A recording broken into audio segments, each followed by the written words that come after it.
Hello friends, आपका स्वागत है टेल टाइम्स पर। आपको पूरी कहानी का लिंक डिस्क्रिप्शन में मिलेगा। चलिए शुरू करते हैं आज की कहानी। Reborn of dangerous couple episode 13।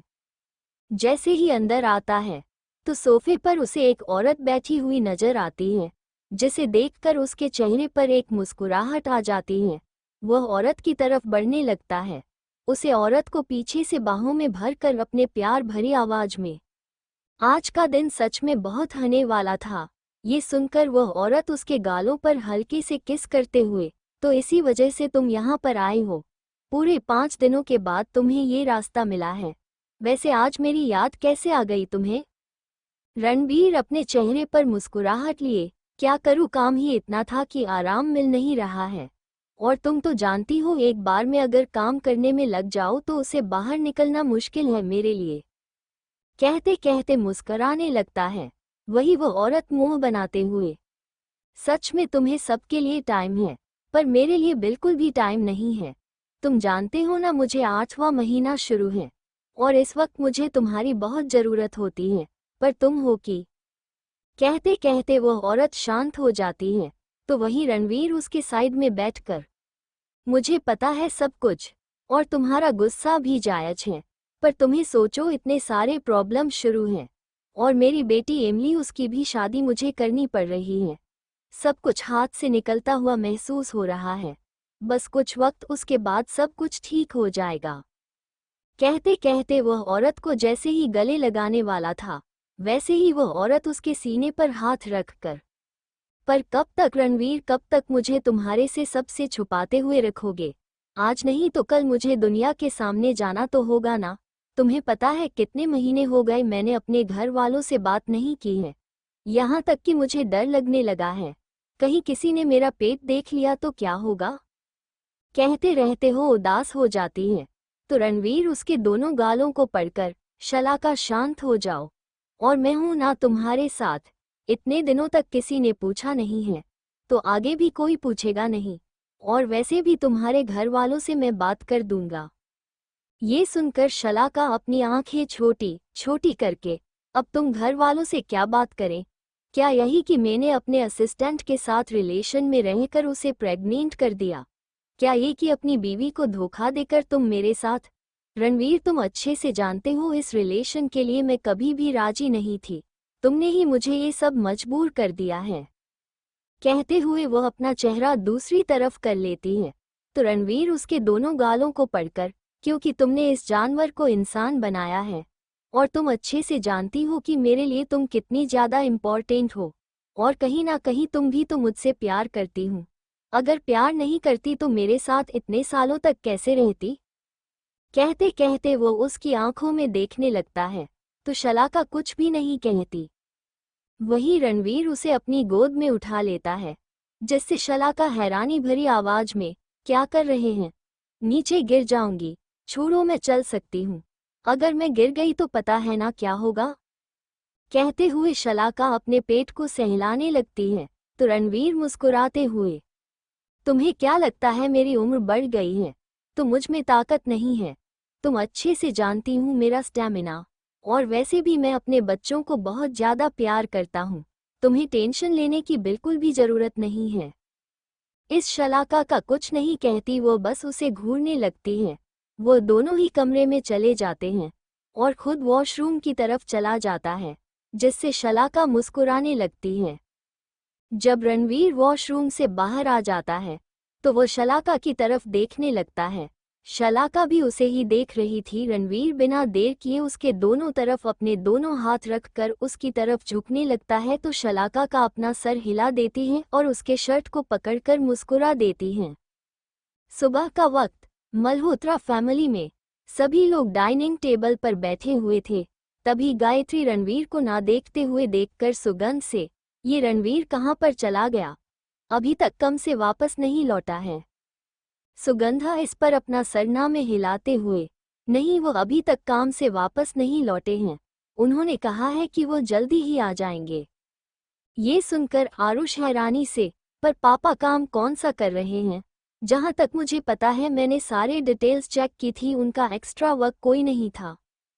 कहते कहते वह हैरान से सुगंधा की तरफ देखा है, तो सुगंध अपने चेहरे पर एक मुस्कुराहट लिए, पता नहीं पर शायद से न्यू प्रोजेक्ट के बारे में कुछ डिस्कस कर रहे थे।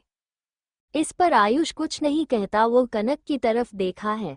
कनक भी अपना सर हिला देता है, तो गायत्री आयुष की तरफ देखकर, तुम इमली को कब लाने वाले हो? टाइम देखा है कितनी देर हो चुकी है? वैसे भी बहुत दिन हो गए उसे देखने को ही नहीं मिला है मुझे। आयुष भी अपना सर हिलाते हुए, मुझे भी इमली को देखने को नहीं मिला है, मुझे भी उसे देखना। गायत्री कनक और आयुष की तरफ देखकर, तो देरी किस बात की है, जाओ लेकर आओ उसे। मैंने जानवी से बात कर दी है, उसने कहा है कि हम इमली को ले जा सकते हैं। ये सुनकर आयुष और कनक मुस्कुरा देते हैं। वही सुगंध गहरी सांस लेकर वही खान की प्लेट को देखने लगते हैं। कुछ ही देर बाद आयुष और कनक दोनों ही इमली को लाने के लिए चले जाते हैं।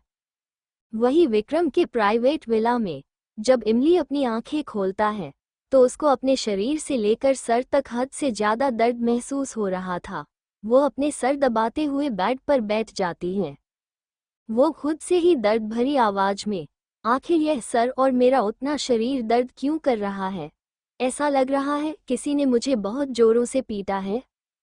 कहते कहते वह अपने सर को दबाने लगते हैं और एक गहरी सांस लेकर खुद को देखते हैं। जैसे वो खुद को देती है, तो उसकी आंख एक छोटी हो जाती है। तभी वहां पर विक्रम आ जाता है। विक्रम को आते हुए देखकर इमली अपनी आंखें छोटे छोटे करके उसे देखने लगती है। तो विक्रम इमली को ऐसे खुद को देखता हुआ देखा कर अपने चेहरे पर बड़ी मासूमियत लाकर, क्या हुआ शुगर, दर्द हो रहा है? विक्रम की ऐसी बात को सुनकर इमली अपनी आंखें छोटी छोटी करके अपने चेहरे पर एक मुस्कुराहट लिए, नहीं नहीं, दर्द का हो रहा है, मुझे तो खुशी हो रही है, देखो इसी वजह से तुम यहाँ पर बैठी हूँ। कहते कहते चिल्लाते हुए, तुम्हें दिख नहीं रहा है मेरे चेहरे पर का दर्द? वैसे तो तुम चेहरे को मेरे पढ़ लेते हो, तो आज पढ़ने में कौन सी दिक्कत आ रही है? साफ साफ लिखा है मैं कितनी ज्यादा दर्द में हूँ।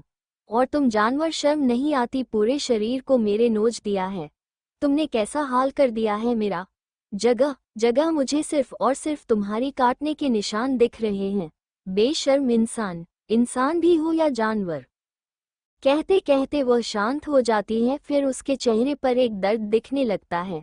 वही उसको ऐसे बातों को सुनकर विक्रम मुस्कुराते हुए, शुगर, मैंने पहले कहा था तुम्हें, मैंने तो कुछ भी नहीं किया है, सारी गलती तुम्हारी है, अगर तुम सोचो तो तुम्हें खुद ही पता चलेगा। कहते कहते वो उसकी तरफ बढ़ने लगता है। वही उसे कैसे बातों को सुनकर इमली पूरी तरह से हैरान हो जाती है। उसे समझ नहीं आता क्या आखिर विक्रम कहना क्या चाहता है। एक तो कल उसका सर इतना भारी कर रहा है, क्यों उसे समझ नहीं आ रहा है आखिर क्यों उसके साथ ये सब हो रहा है। और सुबह ऐसे विक्रम की बातें जिससे वह और भी ज्यादा परेशान हो चुकी थी। वही विक्रम उसे अपने गोद में उठा अपने साथ ले जाने लगता है। वो वॉशरूम में लाकर उसके बालों को क्लीन करने लगता है। इमली भी बिना कुछ बोले याद करने लगती है कि आखिर उसके साथ हुआ तो हुआ क्या था, पर उसे ज्यादा कुछ याद नहीं आ रहा था, तो इसकी वजह से वह अपनी आंखें बंद किया वैसे ही बैठी रहती है। वो विक्रम के हाथों को अपने पूरे शरीर पर महसूस कर रही थी, जिससे उसका पूरा चेहरा टमाटर की तरह लाल लाल होता जा रहा था। करीब 1 घंटे बाद दोनों ही बाहर आ जाते हैं। इस समय इमली के अंदर पूरी तरह से एनर्जी खत्म हो चुकी थी, जिसका मतलब साफ करके अंदर कुछ तो हुआ है। विक्रम जब इमली को बाहर आता है, तो वह उसे पहले बेड पर बैठकर खुद क्लोजिंग रूम की तरफ चला जाता है। उसके लिए कपड़े लेकर उसे पहले पहनने लगता है। इमली उसे कुछ नहीं कहती है। विक्रम जैसे कर रहा है उसे वैसे करने दे रहे थे। वही विक्रम उसको कपड़े पहनने के बाद खुद भी क्लोजिंग रूम में चला जाता है। अपना बिजनेस सूट पहनने के बाद वह बाहर आ जाता है। जब वह देखता है तो इमली बेड पर लेटी हुई थी, जिसे देखकर वह गहरी सांस लेकर उसके पास बढ़ जाता है। उसके माथे को चूमकर बड़े प्यार से हैप्पी बर्थडे शुगर उद्धरण चिन्ह कहते कहते वो इमली की बंद आंखों को देखने लगता है, जो अब तक बंद थी। पर उसकी बात को सुनकर इमली ने अपनी आंखें खोल दी थी, वह हैरानी के साथ। पर आज मेरा बर्थडे तो नहीं है, आज रियली इमली का बर्थडे है, मैं तो अनन्या हूँ। कहते कहते वो इमली की बंद आंखों को देखने लगता है, जो अब तक बंद थी। पर उसकी बात को सुनकर इमली ने अपनी आंखें खोल दी थी, वो हैरानी के साथ। पर आज मेरा बर्थडे तो नहीं है, आज रियली इमली का बर्थडे है, मैं तो अनन्या हूँ। कहते कहते वो अपनी आंखें बड़ी बड़ी करके उसे देखने लगते हैं। वही उसकी बात को सुनकर विक्रम मुस्कुराते हुए, ये तो बहुत जल्द पता चलेगा, चलो जल्दी से फ्रेश हो जाओ, तुम्हारे लिए और एक सरप्राइज होने वाला है। तुम जाना नहीं चाहेगी कि आज और किसका बर्थडे है। ये सुनकर इमली बेड पर बैठकर हैरानी भरी आवाज में उसको देखकर, और किसका बर्थडे है आज? विक्रम बड़ी मासूमियत भरी आवाज में, अगर जानना है तो पहले मुझे कुछ देना तो पड़ेगा। इमली अपनी आंखें छोटे छोटे करके, मेरा आज बर्थडे है ना, तो तुम्हें मुझे देना चाहिए, तो बताओ जल्दी से किसका बर्थडे है आज, मामा का, पापा का या दादा दादी तारा? विक्रम अपना सर ना में हिलाते हुए बड़ी मासूम आवाज में, कोई मुझे कह रहा था कि आज उसका बर्थडे नहीं है तो फिर? कहते कहते वो अपनी आंखें बड़ी बड़ी करके इमली को देखने लगता है। तो इमली गहरी सांस लेकर, अच्छा बाबा बता दो किसका बर्थडे है। विक्रम अपने चेहरे पर एक मुस्कुराहट लिए, एक ही शर्त पर, अगर तुम आज रात मेरे साथ चलोगे, वो भी बिना किसी सवाल के। इमली को सोते हुए हैरानी भरी आवाज में, पर आज रात तो मुझे मल्होत्रा फैमिली के घर जाना है, फिर मैं कैसे तुम्हारे साथ आ सकती हूँ? विक्रम अपनी कंधे ऊपर की ओर करके, यह मेरा प्रॉब्लम नहीं है, ये तुम्हारा है शुगर, अगर तुम्हें जानना है तो। इमली एक गहरी सांस लेकर अपना सर हिला देती है, तो विक्रम बड़े प्यार से, वर्ड शुगर। ये सुनकर इमली गहरी सांस लेकर, यस फाइन, अब मुझे बताओ आज किसका बर्थडे है। इस पर विक्रम उसके बालों को सहलाते हुए, हमारे बच्चे का शुगर तुम कैसे भूल सकती हो? कहते हुए वह बड़ी मासूमियत से उसे देखा है। तो वही उसकी ऐसी बात सुनकर इमली हैरानी भरी आवाज में, क्या यह मुझे अपने पहले क्यों नहीं बताया? मुझे तो उसको पहले विश करना चाहिए था, और मैं आपके साथ यहाँ। ओ माय, मेरे बच्चों को कितना ज्यादा बुरा लग रहा होगा ना। कहते कहते वह उदास हो जाती है। वही उसकी उदासी भरी आवाज सुनकर विक्रम अपना सर ना में हिलाते हुए, हमारा बच्चा बहुत ही ज्यादा होशियार है, उसे बुरा तो नहीं लगेगा। इमली विक्रम की ऐसे अजीब सी बातों को सुनकर अजीब सा मुंह बनाते हुए, इसमें होशियारी वाली क्या बात है?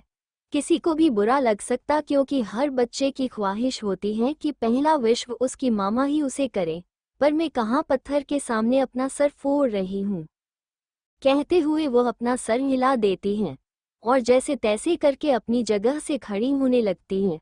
तो विक्रम उसे अपने गोद में उठाकर, शुगर तुम इस काबिल नहीं हो कि चल सको, तुम्हारे पर देखो कितने कम रहे हैं, अगर ऐसी चलती रहोगी तो दर्द करेंगे, और मुझे मैं बिल्कुल भी नहीं देख सकता। वैसे भी तुम्हारा आज बर्थडे है, तो स्पेशल तो ट्रीटमेंट देने ही पड़ेगी तुम्हें। कहते कहते वो अपने चेहरे पर एक शरारती मुस्कुराहट लिए उसे देखने लगता है। तो इमली बस अपना सर हिला देती है, वो बहस करने के मूड में बिल्कुल भी नहीं थी। दोनों ही डाइनिंग टेबल पर आ जाते हैं। डाइनिंग टेबल पर आने के बाद विक्रम उसको चेयर पर बैठकर खुद उसके साइड में बैठ जाता है।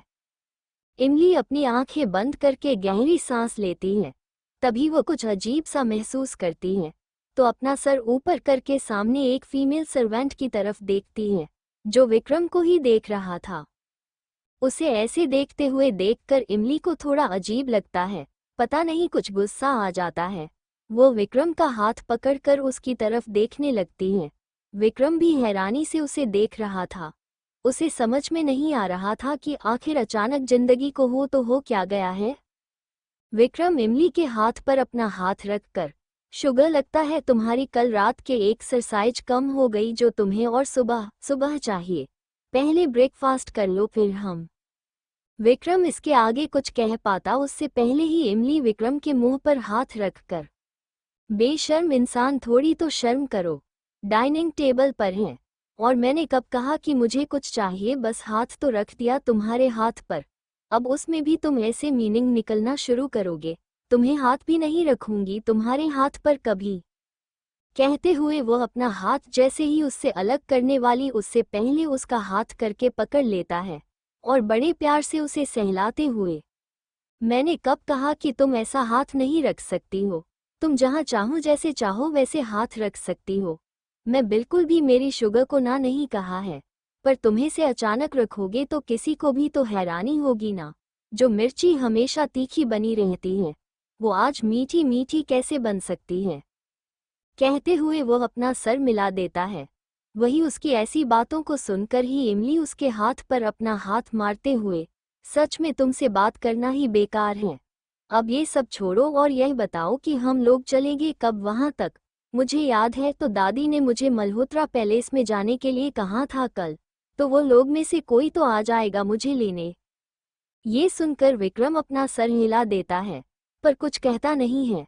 उसके चेहरे पर जो इतनी देर से मुस्कुराहट की वह गायब हो चुकी थी और यह बात नोटिस कर ली थी, पर वह कुछ इस बारे में पूछती नहीं है और खाना खाने लगती है। वही विक्रम इमली को देखा है, जो बच्चों की तरह खाना खा रही थी। उसे पर इतनी जल्दी जल्दी में खाते हुए देखकर विक्रम के चेहरे पर एक अजीब सी मुस्कुराहट आ जाती है। वही वो सामने खड़ी थी सर्वेंट इमली को ही देखे जा रही थी। ये देखकर इमली को कुछ अजीब सा लगता है। वो ज्यादा ध्यान ना देकर अपना खाना कंप्लीट करने में लग जाते हैं। करीब आधे घंटे बाद वह दोनों ही विला से बाहर आ जाते हैं।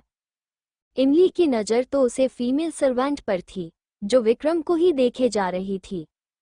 ये देखकर इमली खुद से ही, बड़ी बेशर्म औरत है, दूसरे को पति को कैसे देख रही है। समझ नहीं आता इस लड़की का।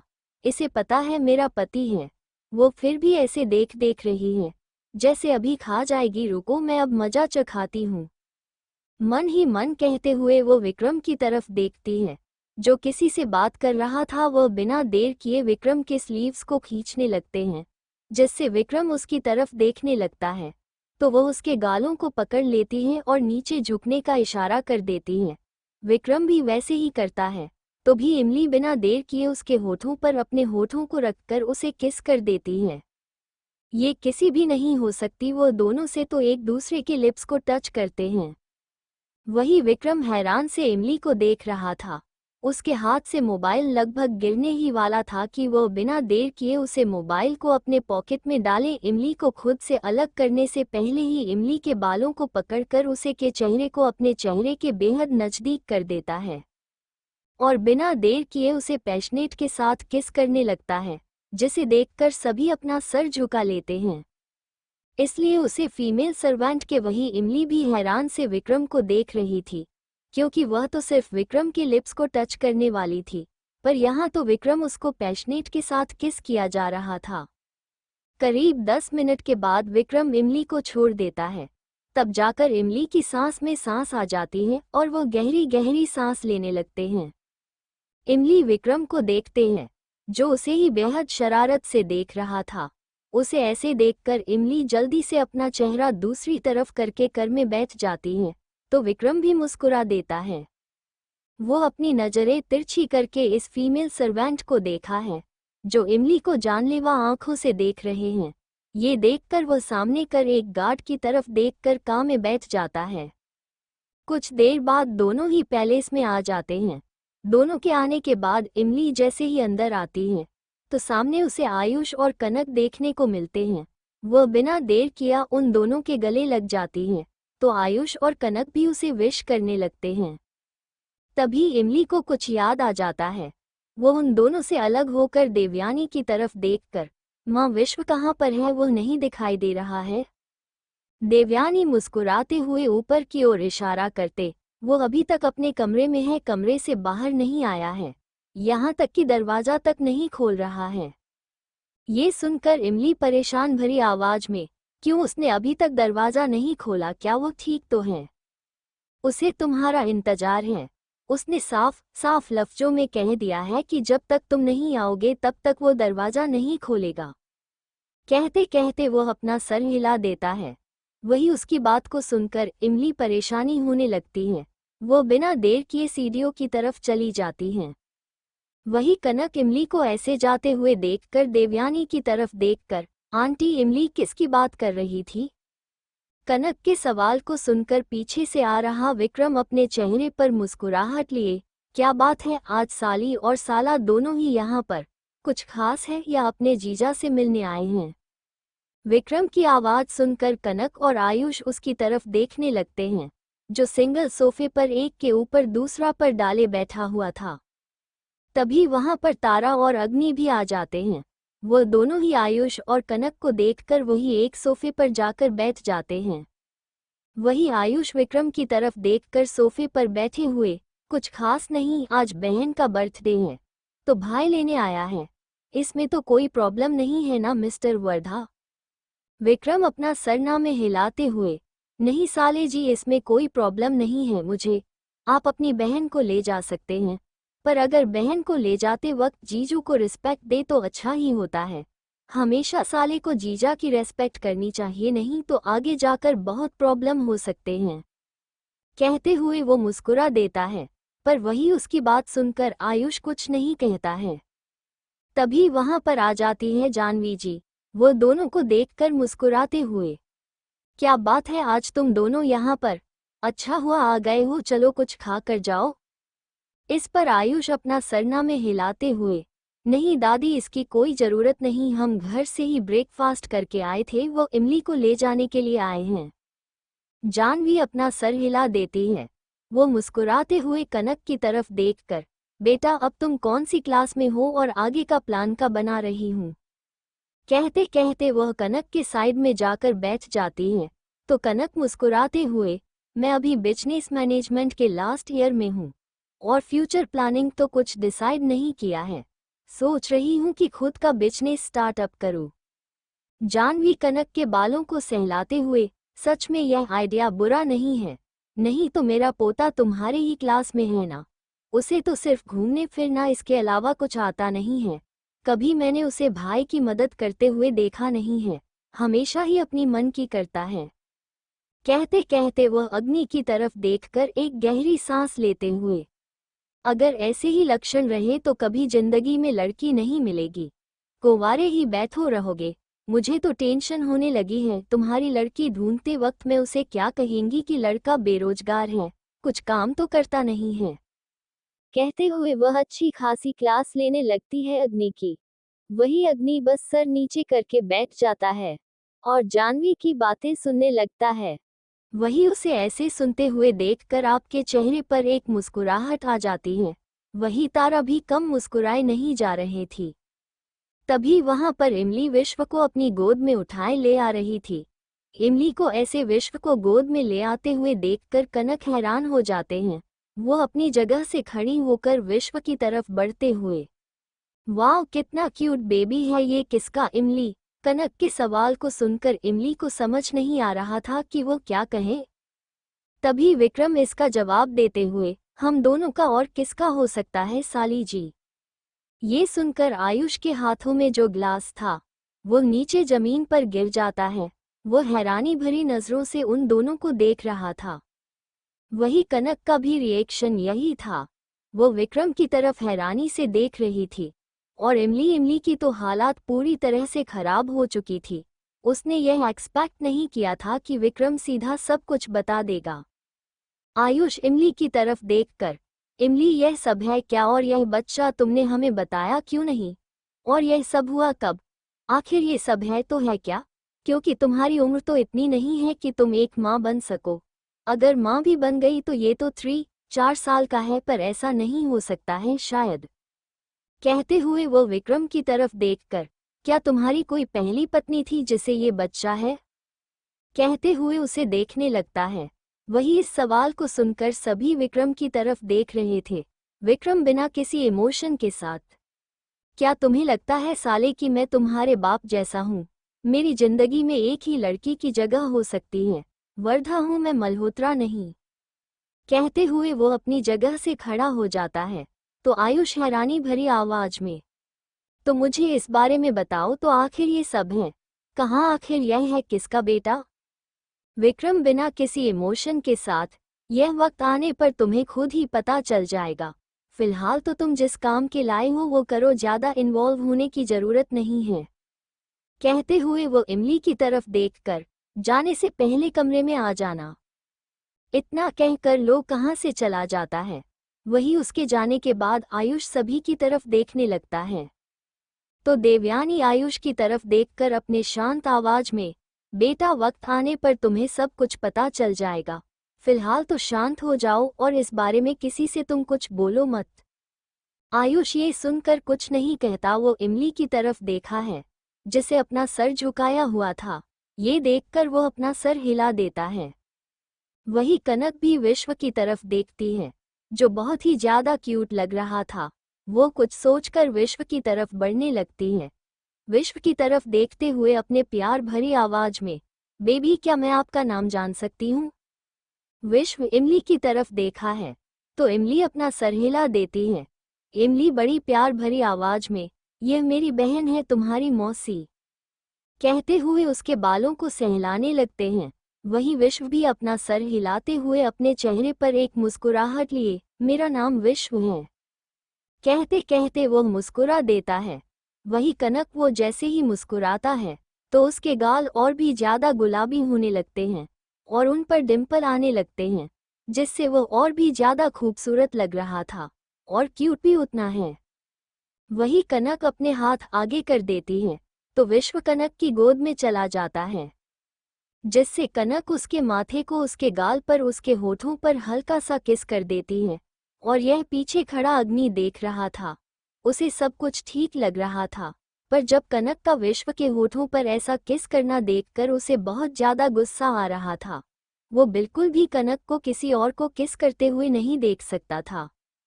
कनक इमली की तरफ देखते हैं जो विश्व को देख रही थी। ये देखकर वह गहरी सांस लेकर, मुझे यकीन है कि तुम मुझे इस बारे में सब कुछ बता दोगी। इमली बस अपना सर हिला देती है, उसके आगे कुछ नहीं करती हूँ। कुछ देर की बातों के बाद इमली विश्व को वही कनक के पास छोड़कर खुद रूम की तरह बढ़ने लगती है। रूम में वह जैसे ही आती है तो सामने सोफे पर उसे विक्रम बैठा हुआ नजर आता है, जिसे देखकर वह एक गहरी सांस लेकर उसकी तरफ बढ़ने लगते हैं। वह अपने दोनों हाथ अपने दोनों कमर पर रखकर अपनी आंखें छोटे छोटे करके, आखिर तुम्हें बताने की क्या जरूरत थी यह सब, और पता नहीं वो लोग कितना सारा सवाल करेंगे। वक्त आने पर हम इस बारे में बात कर देना, पर उन्हें ऐसे बताने की जरूरत नहीं थी। समझ नहीं आता कि तुम कभी कुछ सोचकर कुछ क्यों नहीं कहते। कहते हुए वह गुस्से भरी नजरों से उसे देखने लगती है। वही उसकी बात को सुनकर विक्रम बिना किसी इमोशन के साथ उसकी नीली आंखों में देखकर, तो क्या बताता, बोलो ये किसी का और का बच्चा है। एक बार याद रखना शुगर, जो सच है वही सबके सामने है। अब इसमें तुम मानो या ना मानो, तुम्हें याद नहीं है यह मैं नहीं, पर अच्छा होगा कि तुम इस सच्चाई को एक्सेप्ट कर लो। वक्त रहते तुम्हें ये सच्चाई ये भी पता चल ही जाएगी, और जितना हो सके उतना जल्दी लोगों को ये बात पता होनी चाहिए कि विश्ववर्धा कौन है। कहते हुए वो बिना कुछ बोले वहां से जाने लगता है। तो वही इमली हैरानी भरी आवाज में, मेरा खून मतलब तुम कहना क्या चाहते हो?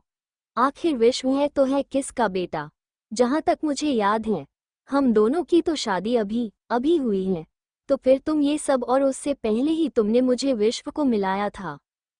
विक्रम बिना इमली की तरफ देखे, कभी कभी कुछ हम भूल जाते हैं या वह हमारे दिमाग से निकल जाते हैं, उन्हें याद करना सीखो शुगर, तुम्हें खुद ही पता चलेगा कि विश्व बेटा है। कहते हुए भी कुछ सोचकर दरवाजे पर खड़ा हो जाता है और फिर बिना इमली की तरफ देखकर, आज रात में पता है ना, मुझे कोई भी एक्सक्यूज नहीं चाहिए, कहते हुए वहां से चला जाता है। वही उसकी बात को सुनकर ही इमली बस हैरानी से उसकी बातों को समझने की कोशिश करते हैं। उसे कुछ भी समझ में नहीं आ रहा था कि आखिर विक्रम किस बारे में बात कर रहा था, पर फिर भी कोई गहरी सांस लेकर अपना सर हिला देती है और वहां से कपड़े चेंज करने के लिए चली जाती हैं।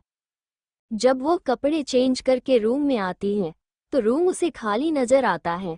इसका मतलब साफ था कि विक्रम फिर से नहीं आया हुआ है। वो माथे पर सिंदूर लगाकर गले में मंगलसूत्र को पहनकर गहरी सांस लेकर वहां से चली जाती है। नीचे आती है तो सामने विश्व पर कनक की गोद में बैठा हुआ नजर आता है जिसे देखकर उसे बहुत ज़्यादा उदास से महसूस होती है, क्योंकि कल रात भी वह नहीं थी और आज उसके बर्थडे के ही दिन वह मल्होत्रा पैलेस में जा रही थी। इमली अपने घुटनों के बल बैठकर विश्व के दोनों गालों को सहलाते हुए, मुझे पता है मेरा बच्चा, मुझे पता है आप बहुत ज़्यादा उदास हो, पर मम्मी को जाना भी तो जरूरी है ना। मम्मी वादा करती है कि हम दोनों कहीं घूमने चले जाएंगे, पर आप गुस्सा मत हो जाइए और उदास होने की बिल्कुल भी ज़रूरत नहीं है। आप मुझे फ़ोन कर सकते हैं, मम्मी शाम को आपको मिल जाएगी। कहते कहते वो उसकी आंखों में देखने लगती हैं। वही उसकी बात को सुनकर विश्व एक अच्छे बच्चे की तरह अपना सर हिला देता है। वही इमली उसके दोनों गालों को पकड़कर उसके माथे को चूमकर उसको सीने से लगाए सहलाने लगती हैं। उसके बालों को वही विश्व भी अपनी आंखें बंद कर लेता है और इमली को कस के बाहों में भर देता है। वहीं उन दोनों को ऐसे गले मिलते हुए देखकर कनक के चेहरे पर मुस्कुराहट आ जाती है, पर आयुष को उन दोनों को देखकर अजीब भी लगने लगता है और ऊपर से हैरानी भी हो रही थी, क्योंकि दोनों ही एक जैसे दिख रहे थे। आयुष के मन में उन दोनों को देखकर यही चल रहा था कि आखिर वो दोनों माँ बेटे कैसे हो सकते हैं।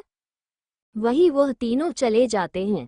तीनों के जाने के बाद देवयानी सोफे पर बैठकर जानवी की तरफ देखकर, माँ आपको क्या लगता है, क्या कनक और आयुष दोनों ही विश्व के बारे में घर में बात करेंगे? जानवी गहरी सांस लेकर, ये तो मुझे खुद भी नहीं पता, अगर बात भी दिया तो ये छुपाने वाली बात तो है नहीं। अब रात को ही पता चलेगा कि उन्हें सब सच पता है कि नहीं। पर जहाँ तक मैं मेरे बच्चे को जानती हूँ तो वह उन दोनों को जरूर मना लेंगे इस बारे में बात नहीं करने के लिए। ये सुनकर महेंद्र जानवी की तरफ देखकर, पर हाँ, मैं जितना हो सके उतना जल्दी विश्व को मीडिया के सामने लाना ही होगा। आखिर वह हमारे घर का वायरस है, हमारी रियासत को संभालने वाला उत्तराधिकारी है।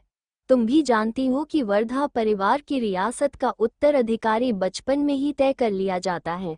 हमें तो इस बारे में पता ही नहीं था और रिश्तों मिल गया है तो हमें इस बारे में सोचना होगा। कहते हुए वो संग्राम की तरफ देखने लगता है तो संग्राम अपना सर हिलाते हुए, मैं इस बारे में विक्रम से बात करूंगा, देखते हैं क्या होता है। पर फिलहाल हमें आज हमारे दोनों बच्चों का बर्थडे सेलिब्रेशन करना है, उसके बाद ही हम इस बारे में सोचेंगे। वही विश्व तारा के साथ ऊपर अपने कमरे में गया हुआ था तो वही अग्नि वहां पर बैठा था। तभी देवयानी अग्नि की तरफ देखकर, वैसे लाडले साहब, तुम्हें देखकर मुझे ऐसा क्यों लगा कि तुम कनक को ही बार बार देख रहे थे? क्या मल्होत्रा खानदान की दूसरी बेटी को भी मैं बहू बनाऊं कि तुम दूसरी कोई लाने वाले हो? पहले ही बता दो, क्योंकि 2 साल बाद मैं तुम्हारी शादी करने वाली हूं। ये सुनकर अग्नि, जो वहां से जाने की फुर्सत में था, वो जैसे ही देवयानी की बात सुनता है तो वही हैरानी से देवयानी की तरफ देखने लगता है। तो देवयानी उसकी तरफ देखकर मुस्कुराते हुए, तुम्हारी माँ हूँ मैं अच्छे से जानती हूँ तुम्हारे दिमाग में क्या चल रहा है। बेटा, रात को अपने कमरे से गायब हो जाओगे तो किसी को पता नहीं चलेगा। तुम कैसे भूल सकते हो कि रोज रात को 12 बजे मैं तुम्हारे कमरे में आता हूँ देखने की तुम हो या कहीं गए हो। आजकल तुम मुझे कमरे में ही नजर नहीं आते हो, इसका जवाब तुम्हारे पास है या मैं ढूंढूं? संग्राम में सुनकर अग्नि की तरफ देखकर, मतलब तुम दोनों भाई ने देख कर लिया है कि मल्होत्रा खानदान की ही बेटियों को हम अपनी बहू बनाएंगे। चलो यह अच्छा है, अब लगता है दूसरी जगह हमें देखना ही नहीं पड़ेगा। वैसे भी मुझे कनक पसंद है, बहू के रूप में वो बिल्कुल भी रणवीर की तरह नहीं है। कहते हो गए वो मुस्कुरा देते हैं तो वही देवयानी संग्राम की तरफ देखकर, अच्छा, तुम्हें ही मल्होत्रा खानदान पसंद नहीं था ना, तो आप बहू कैसे बना रहे हो? एक ने तो जबरदस्ती शादी कर ली और दूसरे की तो हमारे हाथ में है डोर, अगर चाहे तो तुम दूसरी जगह भी देख सकते हो। कहते हुए वो उसे देखकर अपनी आंखें छोटे छोटे करने लगती हैं तो संग्राम उसके कंधे पर हाथ रखकर, बेटों की खुशी में ही अपनी खुशी है देवयानी, और वैसे भी मैं अच्छे से जानता हूँ कि मेरे दोनों ही बेटे अपनी लाइफ पार्टनर के लिए बिल्कुल भी गलत डिसीजन नहीं लेंगे। अगर उन्होंने किसी को चुन लिया है तो जरूर कुछ तो होगा, उसे लड़की में क्यों सही कहा ना लाडले साहब। पर उससे पहले तुम्हें बिजनेस करना सीखना होगा।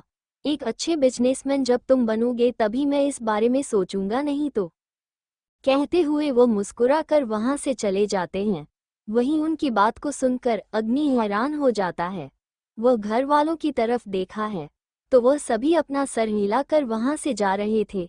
ये देखकर वह उदासी से वहां से निकल जाता है। वही स्टडी रूम में बैठा विक्रम अपने सामने लैपटॉप की स्क्रीन को खोल कुछ देख रहा था। तभी वहां पर संग्राम आ जाता है। संग्राम को आते हुए देखकर वो लैपटॉप को बंद कर देता है तो संग्राम अपने चेहरे पर मुस्कुराहट लिए, मुझे तो लगा कि तुम काम सब कुछ छोड़ ही दोगे। आज तुम्हारे बेटे का बर्थडे है तो तुम्हें नहीं लगता कि आज तुम्हें उसके लिए टाइम निकालना हो चाहिए? वैसे भी उसे भी तो एक बाप का प्यार चाहिए होगा जैसे तुम्हें चाहिए था। ये सुनकर विक्रम अपने चेहरे पर एक मुस्कुराहट लिए, पर आपने दिया तो नहीं ना? अपनी रियासत को संभालने में अपनी इतना वक्त लगा दिया। उसी वक्त में हम दोनों ही बहुत दूर हो चुके हैं। आप अच्छे से जानते हैं जब मैं 6 साल का था तभी से ही हम दोनों में एक रिश्ता टूट चुका था और इसी वजह से मैं सबसे दूर होता गया और बीच में अकेला हो गया। संग्राम अपने चेहरे पर निराशा लिए, तुम जानते हो उसे वक्त घर में क्या शुरू था? अगर मैं तुम पर ध्यान दिया होता तो शायद आज हमारा परिवार जिंदा नहीं होता। तो अच्छे से जानते हो हमारे चारों तरफ खतरा रहता है। जो भी करना होता है उसके बारे में सोचना पड़ता है बेटा। विक्रम अपना सर हिलाकर, यह मैं अच्छी तरह से जानता हूँ। अगर उसे वक्त मुझ पर भरोसा किया होता आपने तो मुझे नहीं लगता कि जितना नुकसान हुआ है उतना नुकसान होता। आपने पूरी फैमिली को लंदन भेज दिया और अकेली यह सब। कहते कहते वह रुक जाता है, फिर एक गहरी सांस लेकर, मैं पहले ही बता रहा हूँ कि मैं विश्व को इस रियासत में कभी लाऊंगा। वो अपने मन का मालिक है, उसे जो करना है वह करने दे, क्योंकि उसे भी अपनी बाप की तरह बना है, एक शेर ना कि बाप का पाला हुआ कुत्ता। कहते हुए वो अपनी जगह से खड़ा हो जाता है। वही उसकी बात को सुनकर संग्राम अपने चेहरे पर मुस्कुराहट लिए, तो तुम क्या चाहते हो कि सारी जिम्मेदारी में अग्नि पर दूं? तुम अच्छे से जानते हो कि अभी यह सब नहीं हैंडल कर पाएगा। इतने साल हो गए मैं अकेली यह सब देख रहा हूँ, अब मुझे भी सबसे आज़ादी चाहिए। विक्रम बिना किसी इमोशन के साथ, तो आप आज़ादी ले सकते हैं। वैसे भी वो गांव वो जगह पुरानी हो चुकी है और वहाँ के लोगों को मैं तो तरीके सीखने चाहिए जो पुरखों ने किया है। वही आपको करने की ज़रूरत नहीं है पापा, और ना ही मेरे पास इतना वक्त है कि मैं उनकी जगह लूँ। तो बेहतर यही है कि आप जिस काम के लिए आए हैं वह छोड़ दीजिए। कहते हुए वह वहां से चला जाता है। वही विक्रम को जाते हुए देखकर संग्रह में गहरी सांस लेता है। जब वह बाहर आता है तो महेंद्र उसके सामने था। महेंद्र संग्राम की तरफ देखकर, विक्रम ने ना ही कहा होगा, मुझे लगा ही था उसने खुद तुम्हारी जगह नहीं लिए, तो वह अपने बेटे को कैसे तुम्हारी जगह दे सकता हूँ? संग्राम इस पर अपने सर पर हाथ रखकर, पर पापा आज नहीं तो कल उसे ये सब तो करना ही होगा ना। आप भी जानते हो वो जगह हमारे लिए कितनी जरूरी है। वहाँ के लोग हमारे नाम की पूजा करते हैं, वो पहले से ही हमारे साथ हैं। अगर गलती से भी वहाँ के लोगों के बारे में किसी को पता चला तो आप जानते हो क्या हो सकता? महेंद्र कुछ सोचते हुए, हम उसे पर जबरदस्ती नहीं कर सकते, और विक्रम तुम जानते हो कौन है? अगर वह चाहे तो ही यह सब कर सकता है, नहीं तो मुझे नहीं लगता कि वो इस सब में कभी आ पाएगा। अब देखना यह है कि विश्व क्या करता है। कहते हुए को वहां से चले जाते हैं। वही संग्राम भी वहां से चला जाता है। वही विश्व एक कोने में खड़ा उन दोनों की बातें सुन रहा था। तभी पीछे से तारा उसे गले लगाते हुए पकड़ लिया, कितना भागते हो, मुझे चलो जल्दी से, मामा ने खाना रखा है, दोनों को खाना खाना है। यही सुनकर विश्व अपना सर हिला देता है और वहां से तारा के साथ चलने लगता है। उसके दिमाग में कुछ चल रहा था, वो कुछ सोचते हुए मुस्कुराने लगता है। वहीं दूसरी तरफ कार में इमली बैठी हुई थी पीछे वाली सीट पर, सामने आयुष ड्राइव कर रहा था और उसी के साइड में कनक विंडो के बाहर देख रहे थे। इस समय सभी शांति से अपने अपने में लगे हुए थे। तभी इमली शांति को चीरते हुए उन दोनों की तरफ देख वह कर बड़ी मासूम भरी आवाज में, क्या आप दोनों घर के मैं विश्व के बारे में बताओगे? कहते कहते वह अपना सर नीचे झुका लेते हैं। सी वही उसकी बात को सुन सी कर कनक का ध्यान हटकर आयुष की तरफ चला जाता है जो सामने देख रहा था। वही कनक इमली की तरफ देखकर अपने चेहरे पर एक मुस्कुराहट लिए, मेरी तरफ से 100% गारंटी है कि मैं किसी को बताऊंगी नहीं, पर भाई की गारंटी में नहीं दे सकती, तुम उनसे ही बात करो। कहते कहते आयुष की तरफ देखती है, जिसके चेहरे पर सीरियसनेस साफ साफ देखे जा सकती थी। वही उसकी बात को सुनकर इमली कुछ सोचते हुए आयुष के कंधे पर हाथ रखकर, भाई सच में आप घरवालों के बारे में बताओगे? कहते कहते वो बड़ी मासूमियत से आयुष की तरफ देखने लगते हैं, गहरी सांस लेकर। तुम मुझे इस बारे में जब सब कुछ बताओगे तब मैं इस बारे में सोचूंगा। आज रात में कुछ भी पता नहीं चलता किसी को, क्योंकि तुम्हारा बर्थडे है और उसे मैं खराब नहीं करना चाहता हूँ, पर कल तक मुझे सब कुछ जानना है कि आखिर वो विश्व है किसका बच्चा, और तुम्हारी शादी विक्रम के साथ कैसे हुई। कहते हुए वो उसका हाथ अपने कंधे से हटा देता है, जिससे इमली का चेहरा उदास हो जाता है। वो साफ साफ आयुष के चेहरे पर गुस्सा देख सकती थी। वही आयुष बिना कुछ बोलकर ड्राइव कर रहा था, कोई कुछ नहीं कह रहा था। कुछ देर बाद मल्होत्रा पैलेस के दरवाजे के सामने का आकर रुक जाती है। आयुष वहां से पहले ही निकल चुका था, वो अंदर घर में आ जाता है। वही कनक खड़ी थी तो इमली उसके हाथों में अपना हाथ डाले। क्या सच में भाई इतना ज्यादा गुस्सा है मुझ पर? कनक अपना सर हाँ में हिलाते हुए, लग तो वही रहा है, क्योंकि आज तक मैंने कभी भाई से इतना ज्यादा गुस्से में नहीं देखा था। तुम जानती हूँ, जब उन्होंने विश्व के बारे में विक्रम वर्धा नहीं जीजू के मुंह से सब कुछ सुन लिया था ना, तब उन्हें जोर से झटका लगा था। उनके हाथों से तो पानी का गिलास छूट गया था। तो तुम सोच सकती हो कि वो कितने ज्यादा गुस्से में होंगे। कहते कहते वह शांत हो जाती है। वही उसकी बात को सुनकर इमली गहरी सांस लेकर, सच में कहाँ दीदी, तो मुझे खुद भी इस बारे में कुछ पता नहीं है, पर फिलहाल तो आज के दिन हमें शांत रहना पड़ेगा। आपको पता है मेरे साथ विश्व का भी बर्थडे है, मेरे बच्चे के साथ मुझे रहना था। पर कहते कहते इमली उदास हो जाते हैं। वही कनक हैरानी के साथ, तारांकन क्या विश्व का भी बर्थडे आज है? इमली अपना सर हाँ में हिला देती है। तो कनक कुछ सोचते हुए, तो फिर तू सुबह सुबह बाहर से कैसे आ गई, कहीं गई थी क्या? कनक के सवाल को सुनकर इमली हैरान हो जाते हैं। उसका चेहरा हल्का हल्का लाल होने लगता है। तब तक वह दोनों ही हाल में आ जाते हैं। तो सामने गायत्री इमली की तरफ देखकर बड़े प्यार से अपने दोनों हाथ हवाओं में खोलकर, आजा मेरा बच्चा, दादी के गले लगा। शादी करनी बताया भी नहीं, और अब आई हूं तो मुझे गले भी नहीं लग रही हूं। क्या इतनी दादी से नाराज हो? कहते कहते वह उदास हो जाती हैं। तो इमली भागकर गायत्री के गले लगाते हुए, ऐसी बात नहीं है दादी, आप भी मुझसे गुस्सा हो ना? कहते हुए उन्हें इमली कस के गले लगा लेती हैं।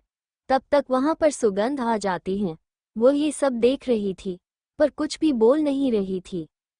वही इमली के बालों को सहलाते हुए गायत्री उसके माथे को चूमते हुए, बिल्कुल भी नहीं, अब ये सब छोड़, आज मेरा बच्चों का जन्मदिन है, तो बोलो क्या चाहिए, वो सब कुछ तुम्हारी ये दादी तुम्हें दे देगी। इमली अपना सर ना में हिलाते हुए गायत्री से दूर होकर अपने चेहरे पर एक मुस्कुराहट लिए, कुछ नहीं, बस आपका बहुत सारा प्यार चाहिए मुझे। वैसे भी दुनिया में सब कुछ इंसान कर सकता है, पर दादी का प्यार बिल्कुल भी नहीं। कहते कहते वह अपने आंखों में आई हुई नमी को छुपा लेती हैं, और वही उसकी बात पर गायत्री उसके माथे को बड़े प्यार से सहलाते हुए, मेरा बच्चा कब इतना बड़ा हो गया पता ही नहीं चला, जो इतनी बड़ों वाली बातें करने लगा है।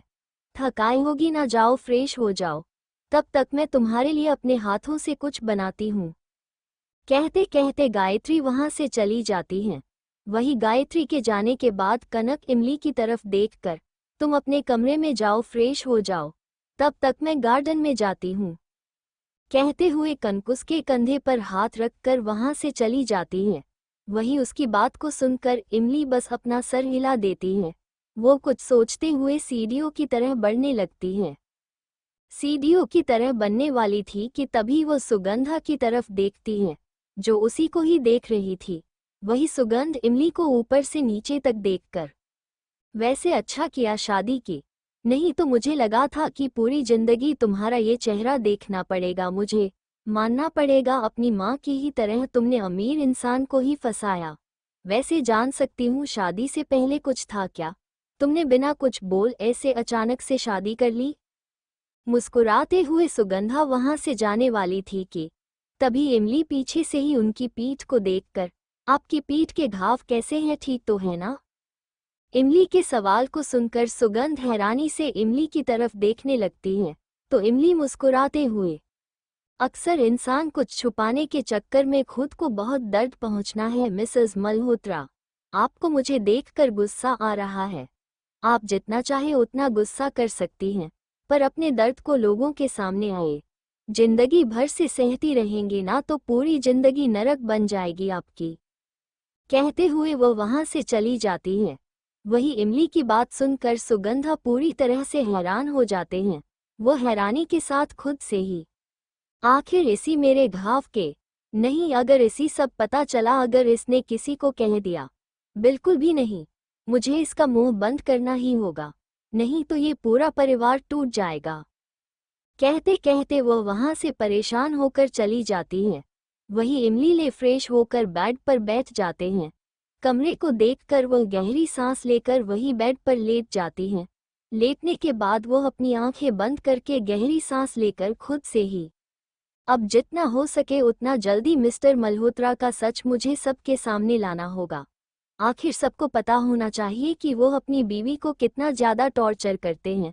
सच में इस इंसान को तो नर्क में भी जगह नहीं है। लेकिन कहते कहते हुए गहरी सांस लेकर अपने मोबाइल को निकलती हैं। अपने मोबाइल को निकालकर वो कुछ देखते ही लगती है कि तभी उसका मोबाइल वाइब्रेट होने लगता है। कॉलर आईडी पर विक्रम का नाम देखकर वह अपने सर पर हाथ रखकर, इस इंसान को कुछ काम नहीं है क्या, जो मुझे परेशान करता रहता है? अब पता नहीं इसके पास अब कौन सा काम है जिसके लिए उसने मुझे कॉल किया है। कहते हुए वो अपने सर हिला देती हैं और कॉल अटेंड करती हैं। तो सामने विक्रम अपनी गहरी आवाज में, लगता है शुगर वहां पर जाने के बाद तो मुझे भूल गई हो।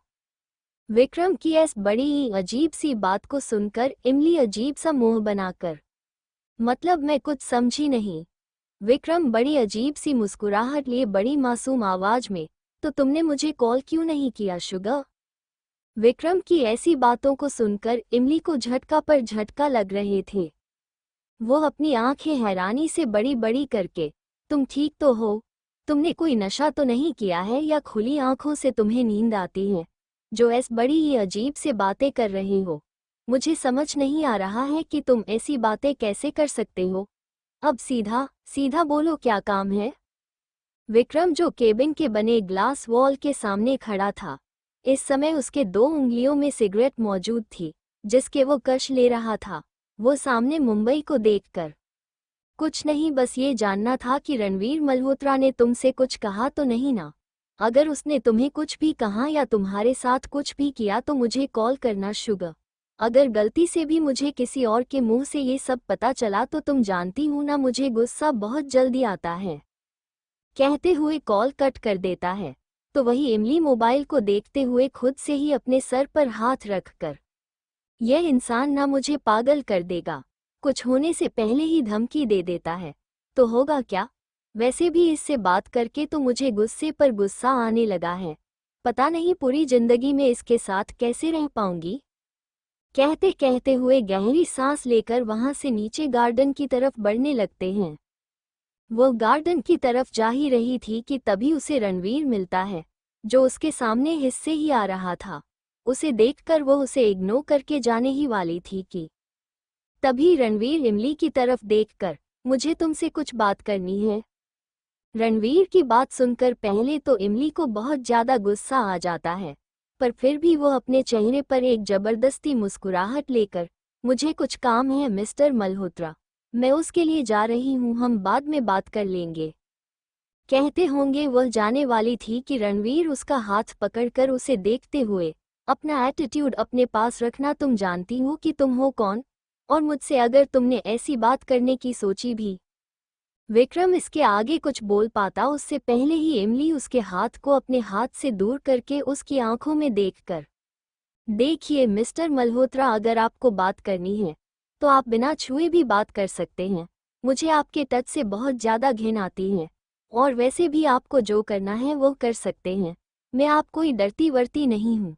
अगर कल को किसी को पता भी चला गया तो मुझे नहीं लगता कि कोई मुझे दोषी ठहराएगा। इसमें सारा नुकसान आप ही का है। कहते कहते बहुत से दूर होकर कहाँ से जाने वाली थी कि फिर कुछ सोचकर रणवीर की तरफ देखकर मुस्कुराते हुए, वैसे अपनी कहा था मेरे आश्रम को आप सही करेंगे, और अभी तक मेरा आश्रम वैसे का ही वैसे है ना ही उसमें कुछ डेवलप किया है आपने, और मुझे नहीं लगता कि आगे जाकर आप कुछ कर पाएंगे। तो झूठे वादे किसी से कम कीजिए, यही आपके लिए बेहतर है। कहते हुए वो बिना रणवीर की कुछ सुन वहां से चली जाती है। वहीं रणवीर हैरानी से इमली को जाते हुए देख रहा था। वो खुद से ही, मुझे से कैसे बात कर सकती हैं? क्या इसे मेरा सच पता चला? नहीं, अगर मेरा सच है पता होता चला तो अभी तक इसने सबके सामने मेरा सच बताती, पर ऐसा उसने कुछ भी नहीं किया है।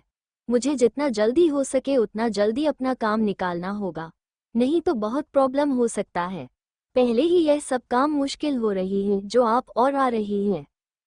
कहते हुए रणवीर अपने सर को दबाते हुए वहां से अपने कमरे की तरफ बढ़ने लगता है। जब वो कमरे की तरह बढ़ता है तो उसके सामने आयुष आ जाता है। वो रणवीर को देखकर, पापा आपने बताया नहीं आप कोई नया प्रोजेक्ट स्टार्ट करने वाले हैं? रणवीर हैरानी के साथ, प्रोजेक्ट? कौन सा प्रोजेक्ट? रणवीर की बात पर आयुष हैरान होते हुए, पापा आप शायद भूल रहे हो, मम्मी ने मुझे बताया था कि आप कोई नई प्रोजेक्ट पर काम कर रहे हैं, इसी वजह से तो आप रात को घर नहीं आ पाए। वैसे आज रात आप कहीं पर भी नहीं जाने वाले, क्योंकि आप जानते हो ना आज कितनी बड़ी पार्टी है, और मैंने गेस्ट लिस्ट पहले ही बना रखी है। मैंने उन्हें बुलाया है, और कुछ बाकी है जो आपको बुलाना है, उनके डिटेल आप मुझे सेंड कर दीजिए। कहते हुए वह वहां से चला जाता है। वही उसको जाते हुए देखकर रणवीर खुद से ही, इस औरत ने ना मुझे कहीं का नहीं छोड़ा है, अच्छा हुआ इस कुछ पता नहीं तो। कहते कहते वह खुद से ही बातें करके वहां से कमरे की तरफ बढ़ने लगता है, इस बात से अनजान कि कोई उसे देख रहा है। दूर खड़ी इमली रणवीर के हर एक हरकत को नोटिस कर रही थी। वो गहरी सांस लेकर वहां से जाती है। वो जब गार्डन में आती है तो उसे गायत्री और कनक दोनों ही दिखती हैं, जो कुछ डेकोरेशन के बारे में बात कर रही थी। तब इमली वहां पर आते हुए, कितना अच्छा डेकोरेशन है, पर यह किस लिए? ये सुनकर कनक इमली को ऐसे देती है जैसे वो कोई पागल हो। वो बड़ी अजीब सी शक्ल बनाते हुए, आज बर्थडे किसका है? इमली अपनी तरफ इशारा करते हुए, मेरा, पर क्यों? तो कनक अपने चेहरे पर एक मुस्कुराहट लिए, तो ये सब बर्थडे गर्ल के लिए है। आज उसका बर्थडे है तो लोग भी आएंगे, तो उन्हें क्या हम घर पर बैठाएंगे? उनके लिए ये सब करना तो जरूरी है, और उनसे ज़्यादा तुम्हारे लिए, क्योंकि इस साल ही तुम हमारे साथ, तो पता नहीं अगले साल तुम मल्होत्रा विला में अपना बर्थडे सेलिब्रेट करोगी या वर्धा विला में, पर इस बार तुम अपने घर पर करती हूँ, तो कोई भी कमी तुम्हें होने नहीं देने वाली हूँ मैं। कहते हुए कनक मुस्कुरा देती है। वही कनक की बात सुनकर इमली कानों को गले लगाते हुए, सच में आप बहुत बहुत प्यारी हो दीदी, आपसे अच्छा इस दुनिया में कोई नहीं हो सकता।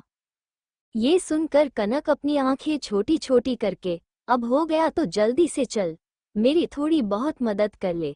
बर्थडे गले हो इसका मतलब यह नहीं कि मदद नहीं कर सकती। अब तुम आ गई हो तो थोड़ी मदद कर लो, क्योंकि यहाँ पर टाइम देखा क्या हो रहा है, और इतनी सारी तैयारी बाकी है। इमली पर अपना सर हिला देती है और कनक की मदद करने लग जाती हैं। वही तब तक आयुष भी वहां पर आ जाता है। वो उन दोनों को ज्वाइन कर लेता है। वही दूर खड़ी सुगंध ये सब देख रही थी। उसके चेहरे पर कोई भी एक्सप्रेशन नहीं थे।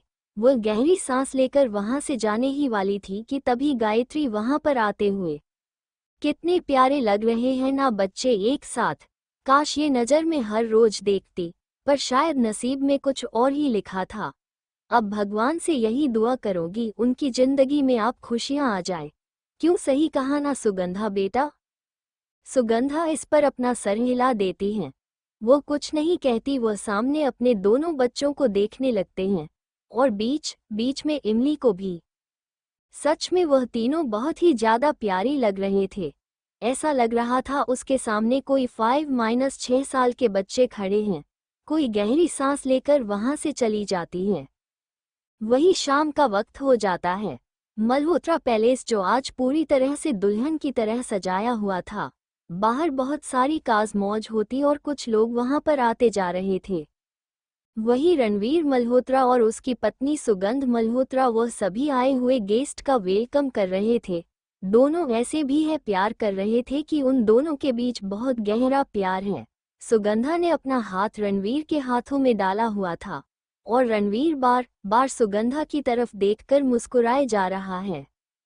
वही ऊपर इमली के कमरे में इमली तैयार हो रही थी। उसने इस समय व्हाइट ड्रेस जो बहुत ही ज्यादा एलिगेंट लुक इमली को दे रहा था। उसने बालों का बना बनाया था, वह भी बहुत ही ज्यादा स्टाइलिश। गला ऑफ शोल्डर होने की वजह से उसने उसे एक सिंपल सी चेन प्लैटिनम डाली हुई थी जिसका पेंडेंट डायमंड का था और साथ में मंगलसूत्र भी पहना हुआ था, पर वो मंगलसूत्र भी नहीं लग रहा था बल्कि एक चेन लग रही थी। वही कान में उसने ईयरिंग नहीं पहने हुए थे। चेहरे पर मेकअप के नाम पर लाइट पिंक लिपस्टिक, आईज पर आईलैशेस और लाइनर लगाया हुआ था और साथ में हल्का सा सिंदूर अपने माथे में डाला हुआ था। उसने कुल मिलाकर वो बहुत ही ज्यादा खूबसूरत दिख रही थी। वही कनक अंदर आ जाती है। कनक उसे देखकर हैरानी के साथ अपने दोनों हाथ अपने दोनों गालों पर रखकर अपना मुंह खुला करके, oh my god, so elegant, so beautiful, just looking like a wow. Imli आखिर तो कितने लोगों की जान लेने वाली है, कितनी ज्यादा खूबसूरत लग रही है। ओ दी डोंट इंस्टाग्राम लाइन्स, मैंने ये देखा है। ये बहुत ही ज्यादा अजीब लगता है। मुझे आप सच सच बताइए, मैं खूबसूरत नहीं दिख रही हूं ना? कहते हुए वो बड़ी मासूमियत से कनक को देखने लगती है तो कनक उसकी तरफ बढ़ते हुए, पागल हो गई हो क्या? बहुत खूबसूरत दिख रही, इसी वजह से मैं ये सब बोल रही हूं ना।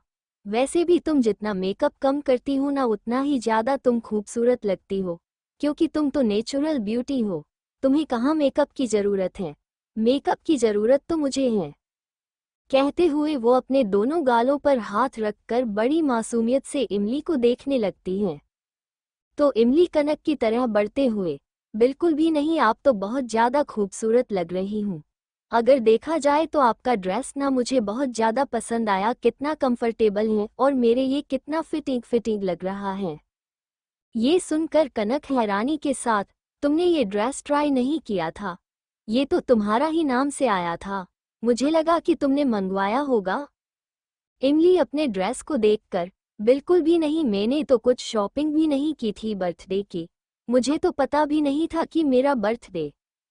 कहते कहते वह शांत हो जाते हैं और वही कहाँ उसकी बात को सुनकर हैरानी भरी आवाज में, तुम आखिर कौन सी लड़की हो जिसे खुद का बर्थडे नहीं पता है?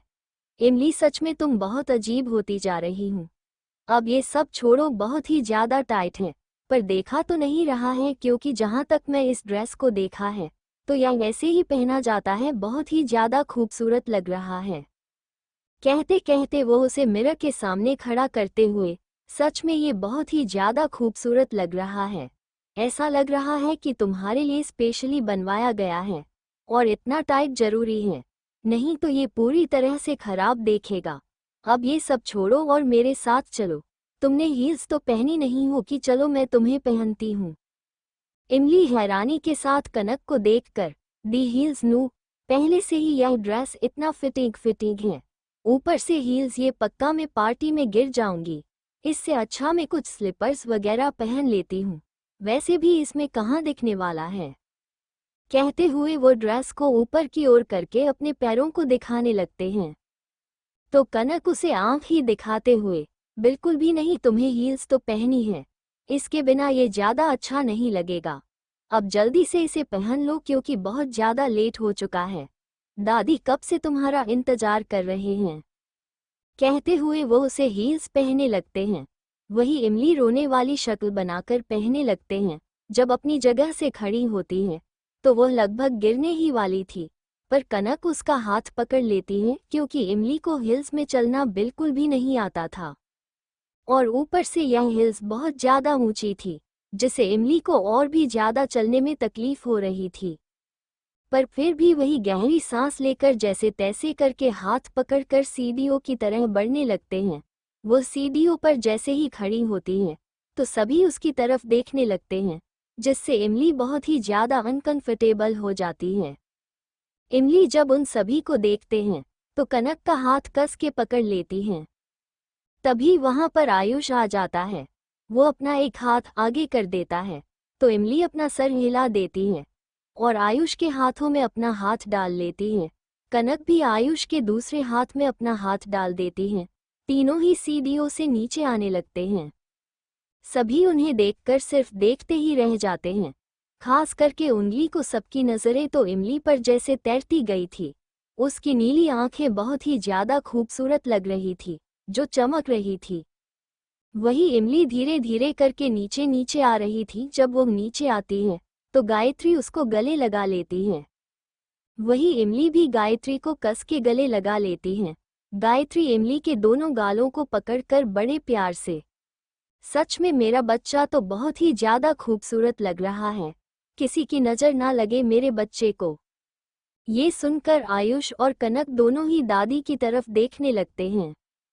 तो गायत्री दोनों के ही माथे को चूमते हुए, मेरे तीनों ही बच्चे बहुत खूबसूरत लग रहे हैं और कुछ सुनना है।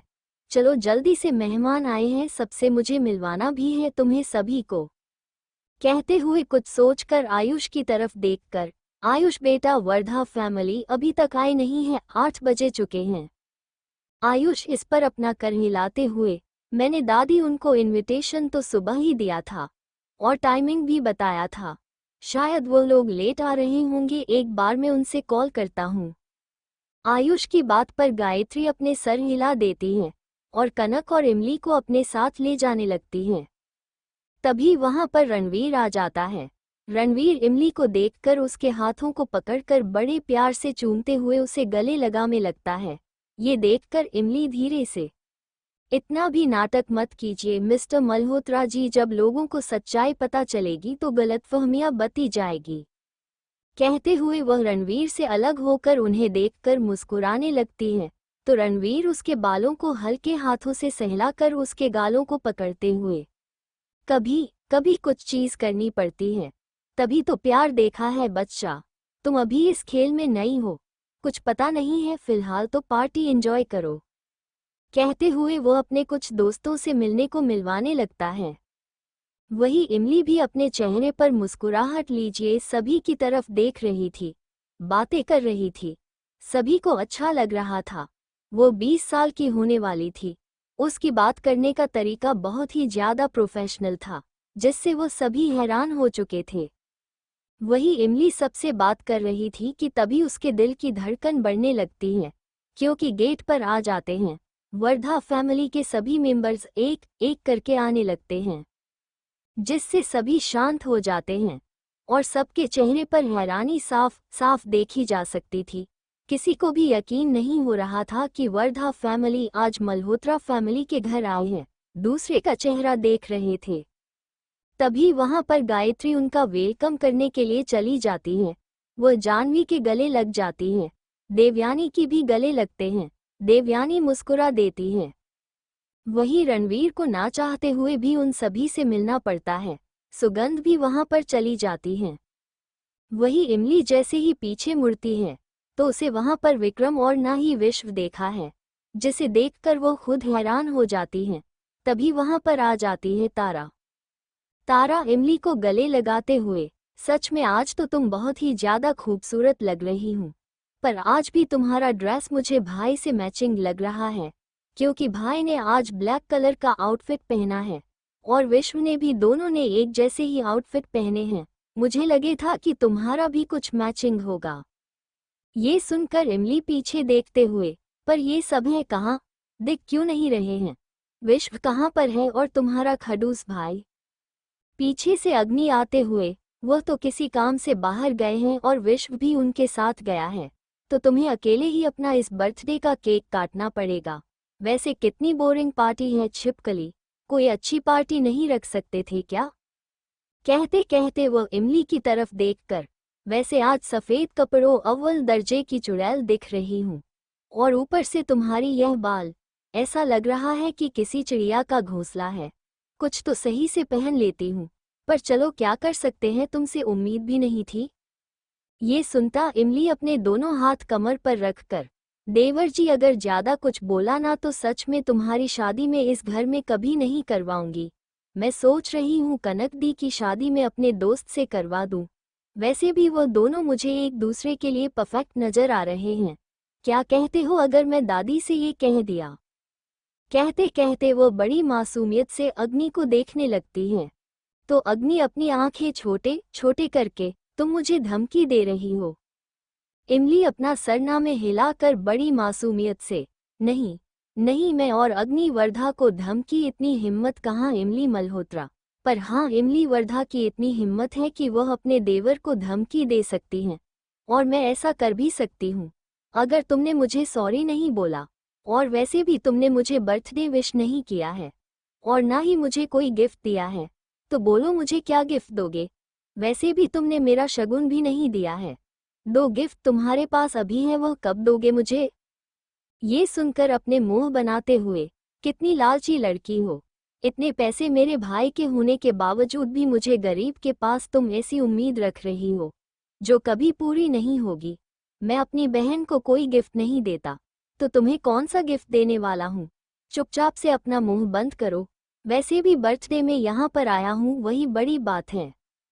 उसकी बात को सुनकर, उसका एटीट्यूड को देखकर, इमली उसके कंधे पर हाथ रखकर तारा की तरफ देखकर, जहां तक मुझे याद है मैं किसी को बोला था कि मेरे बर्थडे में आना मत। लगता है देवर जी को भूलने की बीमारी हो चुकी है। रास्ता उसे तरफ से, अगर चाहो तो मैं आपको छोड़ सकती हूँ, मुझे कोई प्रॉब्लम नहीं है। अग्नि उसके हाथ को अपने से दूर करते हुए, बिल्कुल भी नहीं आ पाया हूँ, तो खाना खाकर ही जाऊंगा। वैसे तुम्हारी बहन नहीं दिख रही है, वो कहाँ पर है, कुछ बात करनी थी। ये सुनकर इमली अपने दोनों हाथ फोल्ड किया। बात करनी है तो यहाँ पर तुम कर सकते हो। अगर कुछ काम है तो मैं तुम्हारी मदद कर सकती हूँ, पर उसके बदले मेरा गिफ्ट चाहिए। वह भी तुम्हारी वह बाइक, जो मुझे बहुत ज्यादा पसंद है। पता नहीं क्यों उसे चलाने का मेरा मन कर रहा है। तारा हैरानी के साथ, क्या तुम्हें बाइक चलानी आती है। इमली अपना सर हाँ में हिलते हुए, हाँ चलनी तो आती है, पर मैंने किसी को बोला नहीं है। मुझे चलाने आता है, पर आप सोच रही हूँ बाइक चला लूँ, और मुझे तो देवर जी की ही बाइक पसंद आ गई है। ये सुनकर तारा अपने सर पर हाथ रखकर, ये तो पॉसिबल नहीं है। भाई और अपनी बाइक किसी को देंगे, मुझे नहीं लगता। मैंने कितनी बार मांगा था, दे तो नहीं रहे थे। यहाँ तक कि पिछली सीट पर बैठा दो बोला था, वह भी नहीं किया। तुम्हें क्या लगता है देंगे। इमली अपनी आंखों में चमक लिए, अब तो मुझे वही बाइक चाहिए। और देवर जी देंगे ना, या मैं अपने पति से मांगूं। अगर मैं अपने पति से मांगी तो आपको आज का मौका नहीं मिलेगा, और ना ही कभी शादी करने का। पर अगर आपने मुझे ये बाइक दे दी, तो इसके बारे में कुछ गारंटी दे सकती हूँ, मैं भाभी हूँ मैं आपकी। कहते कहते वह मुस्कुराने लगती है।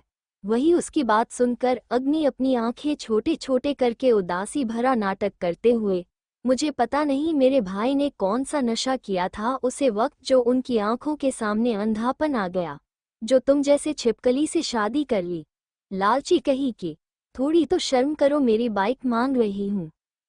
इस पर इमली एक्टिंग करते हुए, बस बहुत हो गया, बहुत थक चुकी हूँ, तुम्हें बाइक देनी है या नहीं यह मुझे बताओ। अग्नि कुछ सोचते हुए अपना सर हिला देता है, तो तारा हैरानी से अग्नि को देखते हैं, तो इमली मुस्कुराते हुए, चलो आपका काम हो जाएगा, और यह बताओ विश्व और तुम्हारा वो खड़ूस भाई कहाँ पर है। अग्नि अपने कंधे ऊपर की ओर करके, पता नहीं का तो हमारे साथ आ रही थी, पर अचानक गायब हो गई, पता ही नहीं कहाँ की चली गई। Thank you for listening. मुझे उम्मीद है आपको ये स्टोरी पसंद आई होगी। अगर आपको पसंद आई है तो प्लीज़ लाइक और कमेंट करना ना भूलें, और मोर स्टोरीज के लिए सब्सक्राइब करें। मिलते हैं नेक्स्ट वीडियो में।